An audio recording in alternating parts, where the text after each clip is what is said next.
ಇನ್ನು ಬೆಂಗಳೂರಿನ BTM layout ಸಂಪೂರ್ಣ ಜಲಾವೃತವಾಗಿರುವಂತದ್ದು.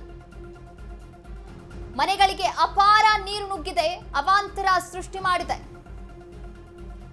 ಮಂಚ, ಚೇರ್ ವಸ್ತುಗಳೆಲ್ಲವೂ ಕೂಡ ನೀರಲ್ಲಿ ತೇಲ್ತಾ ಇರುವಂತದ್ದು.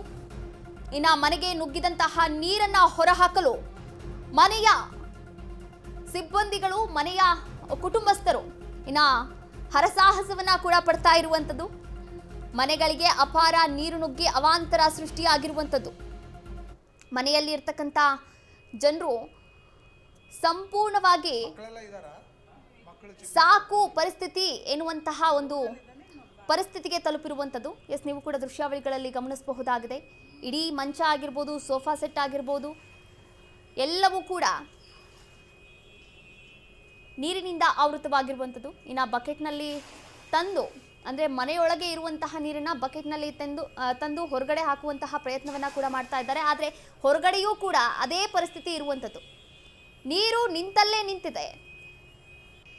ನೀರು ನಿಂತಲ್ಲೇ ನಿಂತಾಗ ಆ ನೀರು ಎಲ್ಲೂ ಕೂಡ ಹೋಗದೇ ಇದ್ದಾಗ ಇದೇ ಪರಿಸ್ಥಿತಿ ನಿರ್ಮಾಣವಾಗುವಂಥದ್ದು. ಯಾಕಂದರೆ ಈಗಾಗಲೇ ಕಾಲುವೆಗಳು, ರಾಜಕಾಲುವೆ ಏನಿದೆ, ರಾಜಕಾಲುವೆ ಕೂಡ ಸಂಪೂರ್ಣವಾಗಿ ನೀರು ನಿಂತಿರುವಂಥದ್ದು. ಸರಿಯಾಗಿ ಮೇಂಟೈನನ್ನು ಮಾಡಿದರೆ ಮಳೆಗಾಲದಲ್ಲಿ ಈ ರೀತಿಯ ಒಂದು ಅವಾಂತರ ಆಗ್ತಾ ಇರಲಿಲ್ಲ ಅನ್ನೋದು ಸ್ಥಳೀಯರ ಒಂದು ಆರೋಪ. ವರುಣನ ಆರ್ಭಟಕ್ಕೆ ಸಿಲ್ಕ್ ಬೋರ್ಡ್ನಲ್ಲಿ ಅವಾಂತರ ಸೃಷ್ಟಿಯಾಗಿದೆ. ಕೆರೆಯಂತಾಗಿರುವಂತಹ ಮೆಟ್ರೋ ನಿಲ್ದಾಣದ ಎದುರಿನ ರಸ್ತೆ, ಆಪೋಸಿಟ್ ರೋಡ್ ಸಂಪೂರ್ಣವಾಗಿ ನೀರು ನಿಂತಿದೆ. ಇನ್ನು ನೀರು ನಿಂತಿರುವಂತಹ ರಸ್ತೆಯಲ್ಲಿ ಬಸ್ ಕೂಡ ಕೆಟ್ಟು ನಿಂತಿದೆ. ಮೆಟ್ರೋ ನಿಲ್ದಾಣಕ್ಕೆ ಹೋಗೋಕಾಗದೆ, ಅಲ್ಲಿಂದ ಬರೋಕಾಗದೆ ಜನರು ಪರದಾಟ ಆಡ್ತಾ ಇದ್ದಾರೆ.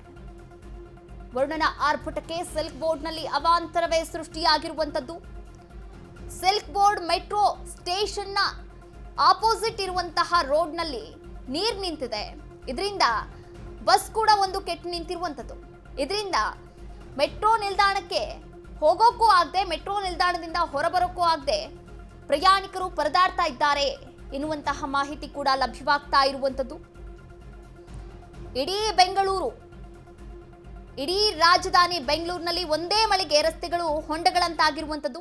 ಇನ್ನು ನೀರು ತುಂಬಿ ಹೋಗಿದೆ. ಅಂಡರ್ ಪಾಸ್ಗಳಲ್ಲೂ ಕೂಡ ನೀರು ತುಂಬಿರುವಂಥದ್ದು. ಆದರೆ ಇದೀಗ ನೀವು ಗಮನಿಸ್ತಾ ಇರುವಂಥದ್ದು ಬೆಂಗಳೂರಿನ ಸಿಲ್ಕ್ ಬೋರ್ಡ್ ಮೆಟ್ರೋ ಸ್ಟೇಷನ್ನ ಆಪೋಸಿಟ್ ರೋಡ್ನ ಒಂದು ದೃಶ್ಯಾವಳಿಗಳಾಗಿರುವಂಥದ್ದು.